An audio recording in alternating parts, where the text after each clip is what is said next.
Okay, we've got a problem with a consignment pen here. For once, it's actually legit. It's not a counterfeit. You wouldn't believe how many we see. Oh, that nib two-tone, so pretty. But the problem's in the middle here. So, it just didn't feel like it held the right amount of ink. When we gave it its first cleaning, this gap seems small. So, we're going to take it apart and see if it actually is, everything's in the right position.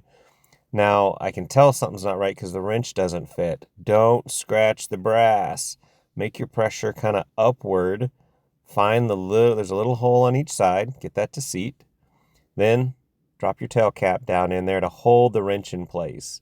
You do not want this thing flying around breaking stuff. Oh, it's tight, tight, tight. Okay. Come on. No. I feel like the pin's slipping in my hand a little bit here. So very gently with the section wrench. Tighten the tail cap down and just feel. Now, if I needed to, maybe a soak, but in this case, maybe a heat. Nope, it just comes apart. Just take your time. Don't go crazy. And let's take a peek in here. It still feels gummy, like somebody at one time took this apart and maybe used the wrong silicone. Oh, that's dirty. Clean it up. Make it all shiny. All right, so a little bit better. So our plunger looks good, our seal looks good. Here's where you want to be careful. Do not break that little piece of plastic. The brass looks like crap. Gonna have to clean that up. It's got gunk all around it. But if you break this little helix dude right here, you're in a world of hurt. So be very careful with that. So cleaned up. Okay. I should not have siliconed this yet, but I got kind of excited. This, on the other hand, does need a little bit. Don't go crazy. Don't make super boogers in there. You just need where two things have contact for them to have some lubrication. Got this brass. This little ring has one way it goes in. One way and one way only. It will drive you nuts. All right, that needs a little bit of slickness to it. Don't go crazy. You don't want big floaties running around in there. Get that ring on there. All right, that feels okay. And see how I keep touching that clear plunger? That's why I didn't need to lubricate that yet. So now you're learning with me. I could not find good references on where everything should seat on assembly, but the idea is okay, now we'll put a little bit on there so it kind of goes together. I need the tail cap to seat all the way down when the plunger's back, but be able to drive the plunger all the way forward so that I can get the full volume. So kind of in looking at how this goes together, how many turns do you get each way? Because again, everything wants to go together just a certain way. And in the end, the real measurement is my tail cap all the way seated when my plunger's all the way back? Of course, when I remember how it came apart, then I can kind of get the gap where I want. Get this guy to go in there. Be careful. Don't force anything. And there's my tail cap all the way seated with my plunger all the way back. Now I can do a test assembly.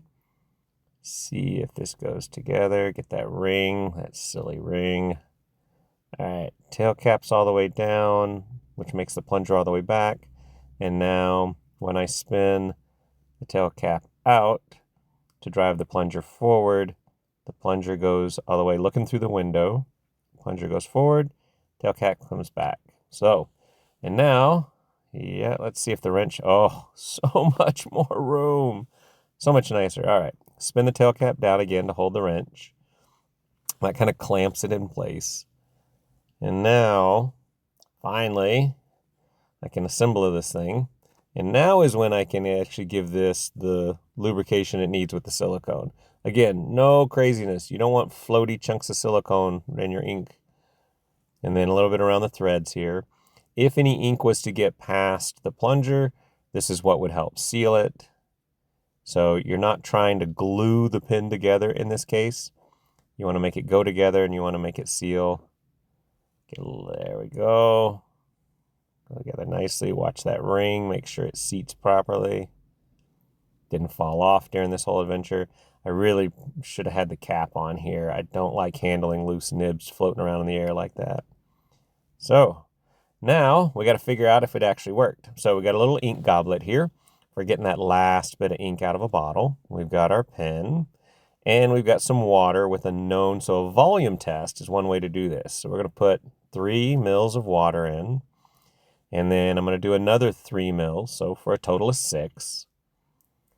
Because factory specs say this should hold about 2 mils of ink in a 149.